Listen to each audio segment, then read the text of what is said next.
ये next definition है हमारे पास, let f be an injective function. F एक इंजेक्टिव फंक्शन है, यानी कि ये वन टू वन फंक्शन है फॉर डिस्टिंक्ट एलिमेंट्स x1 अगर नॉट इक्वल टू x2 है, then f of x1 will not equal to f of x2। और एक कंडीशन ये आ जाती है। दूसरी कंडीशन क्या होती है कि अगर f of x1 equal to f of x2 है, जो इसकी कंट्रोल पॉजिटिव है, then x1 will be x2। ये इफ एंड ओनली इफ के साथ कंडीशन होती है। थर्ड इसकी ये क्या होती है कि ये हॉरिजॉन्टल लाइन टेस्ट को सेटिस्फाई करता है। हॉरिजॉन्टल लाइन टेस्ट क्या स्टेट करता है, क्या horizontal line will cut the growth of the function for at most only one point। ठीक है। नाउ अब एक इंजेक्टिव फंक्शन गिवन है जिसकी डोमेन ए का सबसेट है और रेंज बी का सबसेट। ठीक है। And if we have a function set g equal to b a order pair which belongs to b cross a Cartesian product of b and a and a b belongs to f। ठीक है। a b f का member है, हमने b a ऐसा introduce किया जो b cross a में है। देन g भी क्या होगा, एक इंजेक्टिव फंक्शन। ठीक है। With domain of g equal to range of f, जिसकी डोमेन g की रेंज ऑफ f के इक्वल है और range of g equal to domain of f है। इसका मतलब है हमारे पास f फंक्शन फिर किस फॉर्म का दिया हुआ था, it was of the form ab belonging to a cross b such that a belongs to a and b belongs to b के केस में। अब हम कह रहे हैं कि f की जो डोमेन है वो a का सबसेट है और f की जो रेंज है, रेंज ऑफ f, वो b का सबसेट है। Now we are defining another function g of the form b a ordered pairs belonging to b cross a where a b belongs to f। वो तमाम set जिनमें a b f में belong करता है उसका हमने एक सेट बना लिया g। देन वो कहता है कि g भी फिर क्या होगा, एक इंजेक्टिव फंक्शन होगा। क्यों इंजेक्टिव फंक्शन होगा, देखें f की डोमेन यहाँ से a के मेंबर्स आ रहे हैं। ठीक है। a के मेंबर्स आ रहे हैं, वो a का सबसेट है। तो यहाँ से अब वही वाले a इस दूसरी साइड पे आ गए हैं जो कि रेंज बनेंगे। तो रेंज ऑफ g किसके इक्वल आएगी, डोमेन ऑफ f के इक्वल आएगी। अब f की डोमेन a का सबसेट है, ये क्राइटेरिया ओके हो गया। तो रेंज भी क्या होगी, a का सबसेट होगी। तो range of g is the subset of a also. Range जो है वो a का सबसेट हो गई है आल्सो। अब यहाँ पे अब f की जो रेंज है वो b का सबसेट है, यानी कि ये वाले एलिमेंट्स जो है, अब ये वाले एलिमेंट्स अगर इधर आ गए हैं तब भी रेंज ऑफ f जो है वो b का सबसेट है। लेकिन ये तो डोमेन ऑफ g है, डोमेन ऑफ g में ये सारे b के एलिमेंट्स आते हैं, फिर डोमेन ऑफ g किसके इक्वल आएगी, रेंज ऑफ f के इक्वल आ जाएगी। और रेंज ऑफ f जो है वो b का सबसेट है। तो यहाँ से डोमेन ऑफ g भी क्या करेगी, b का सबसेट आएगी। अब f जब एक इंजेक्टिव फंक्शन था, वन वन पे ही मैप होता है, no distinct elements have the distinct images, then its inverse mapping will also be an injective function। इसकी inverse mapping injective function होती है। तो सच अ केस में आपके पास जब domain of g equal to range of f और range of g equal to domain of f आ जाए, then the function g is called the inverse function। उसको inverse function of f कहते हैं, which is noted by f inverse। Note that f inverse is not equal to 1 over f। 1 over f is in actual the reciprocal function।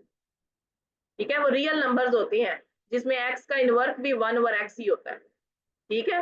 But functions के case में inverse is another thing and the reciprocal is another thing. For example अगर हमारे पास एक function दिया हुआ है f of x equal to x square दिया हुआ है, ठीक है, या x स्क्वायर प्लस 1 दिया हुआ है जैसे। ठीक है। ये एक फंक्शन दिया हुआ है। अब इसके रेसिप्रोकल का मतलब है 1 ओवर f ऑफ x, वो क्या आएगा, 1 ओवर x स्क्वायर प्लस 1। और साथ हम मेंशन करेंगे कि f of x is not equal to 0, 0 of x, ये 0 फंक्शन नहीं हो सकता। ये है रेसिप्रोकल। और इनवर्स फंक्शन का क्या मतलब होता है, इनवर्स फंक्शन का मतलब होता है अगर हम ले रहे हैं, अगर y इक्वल है f ऑफ x के, then f inverse of y equal होगा x के। यहाँ से इनवर्स फंक्शन हमारे पास इंट्रोड्यूस होता है। ठीक है। अब f इनवर्स निकालने के लिए हमने स्टेप सीखे हुए हैं। हम f ऑफ x की जगह सबसे पहले y को रिप्लेस करते हैं। पहला स्टेप ये होता है f ऑफ x की जगह y को रिप्लेस करते हैं, वो आ जाता है x स्क्वायर प्लस 1। फिर हम इसको x के लिए सॉल्व कर लेते हैं, यानी x स्क्वायर कर लेते हैं, y minus 1 equal to x square आ जाएगा और यहाँ से x equal to square root of y minus 1 आ जाएगा। ठीक है। अब x किसके इक्वल था, f इनवर्स ऑफ y के इक्वल था, यहाँ से आ जाता है f inverse of y is equal to square root of y minus 1। अब y को हम यहाँ पे x से रिप्लेस कर देते हैं, ये हमारे पास फिर क्या बन जाता है, f inverse of x is equal to square root of x minus 1। तो ये बेसिकली आपके पास आ गया इनवर्स फंक्शन ऑफ x। तो f ऑफ x अगर ये था x स्क्वायर प्लस 1, तो इसका इनवर्स फंक्शन होता है square root of x minus 1। और अगर ये function F of X equal to X के प्लस वन था तो इसका रेसिप्रोकल फंक्शन होता है 1 ओवर एक्स के plus one. So remember that F inverse is not equal to 1 over F. Functions के केसेस में इनवर्स और रेसिप्रोकल अलग अलग चीजें हैं, बट रियल नंबर के केसेस में 2 का इनवर्स 1/2 ही होता है. ठीक है, इनवर्स और रेसिप्रोकल एक चीज होती है, फंक्शन के केस में ये डिफरेंट होता है. रिवाइज कर देती हूँ आपके फंक्शन की इनवर्स की एग्जिस्टेंस के लिए. ठीक है, अगर वो एक इंजेक्टिव फंक्शन है तो उसका भी एक क्या है, इनवर्स एग्जिस्ट कर जाएगा आपके पास. ठीक है, इंजेक्टिव फंक्शन के लिए आपके इनवर्सेस एग्जिस्ट करते हैं, बट यहाँ पे इन एडिशन एक पॉइंट ऐड करना चाहूंगी. अगर आपका फंक्शन इंजेक्टिव है तो आपके उस फंक्शन का स्पेसिफिक डोमेन पे एंड रेंज पे इनवर्स एग्जिस्ट कर जाता है. इनवर्स एग्जिस्ट देखे ना, डोमेन और रेंज स्पेसिफाई हो गई है, उसका सबसेट बन गई है.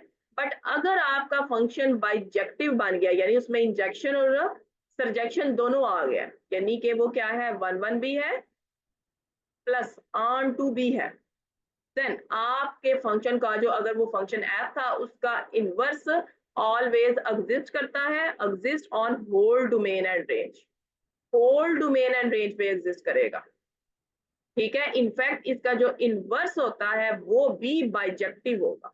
ठीक है, इस केस में हमने पढ़ा था ना कि अगर इनवर्स फंक्शन इसका एग्जिस्ट करता है वो भी इंजेक्टिव होता है, यानी कि इंजेक्टिव फंक्शन का इनवर्स एग्जिस्ट करता है, बट उसके लिए डोमेन और रेंज स्पेसिफाई हो जाती है, लिमिटेड हो जाती है. But in case of bijective function we are sure ये श्योरली इनवर्स एग्जिस्ट करेगा. इंजेक्टिव केस में छोटे से पोर्शन के लिए फंक्शन का जो है ना इनवर्स एग्जिस्ट करेगा. बाइजेक्टिव केस में पूरी की पूरी डोमेन और रेंज पे फंक्शन का इनवर्स एग्जिस्ट करेगा. ठीक है, एग्जांपल कर लेते हैं. एग्जांपल है हमारे पास f is a function from r to r f of x equal to x cube है. Now f of x equal to x cube है, सबसे पहले हम इसको चेक करेंगे क्या ये इंजेक्टिव है. इंजेक्टिव चेक करने के लिए हम लेंगे f of x1 equal to f of x2 ले लेंगे, ये आ जाएगा x1 cube equal to x2 cube आ जाएगा. अब यहाँ से फिर क्या क्राइटेरिया आएगा, हम यहाँ पे क्यूब रूट ले लेंगे, यानी x1 cube power 1/3 equal to x2 cube power 1/3, ये कैंसिल हो जाएंगे और यहाँ से x1 किसके इक्वल आ जाएगा, x2 के. ये फाइंड ओनली इसके साथ होता है. ठीक है, बैक स्टेप्स बीच में जाया जा सकता है. So it is a 1-to-1 function. ये 1-1 फंक्शन है. 1-to-1 फंक्शन का मतलब है it is injective function. Injective function का हमने कहा था कि इनवर्स फिर एग्जिस्ट कर जाएगा. ये इसका इनवर्स डिफाइन है और के अंदर. ठीक है, इसका इनवर्स एग्जिस्ट कर गया है. इनफैक्ट अब इन एडिशन इसमें एक बात की जा सकती है, ये एक्स क्यूब है. अब अगर आप इसमें देखें, for any X cube belonging to R, codomain का आप कोई भी एलिमेंट ले, ठीक है, X cube belonging to R ले, then there exists an element y in R such that y is equals to x cube. Her real number किसी ना किसी रियल नंबर का क्यूब लिखा जा सकता है. ठीक है, y को टू x क्यूब लिखा जा सकता है. ठीक है, उसके पीछे आपकी पड़ी होगी ना कि आपके पास y पावर 1/3 है ना, x के पीछे ये वैल्यू पड़ी हुई है. ठीक है, so it is also bijective. जब आपके पास हर कोड मेन के एलिमेंट के लिए पीछे प्री इमेज मिल जाती है, then it is a bijective function आपके पास बन जाता है, क्योंकि ये ऑन टू बन जाता है 1-1 और ऑन टू से ये बाइजेक्टिव बन गया, तो इसकी तो श्योरिटी होगी इनवर्स की एग्जिस्टेंस की.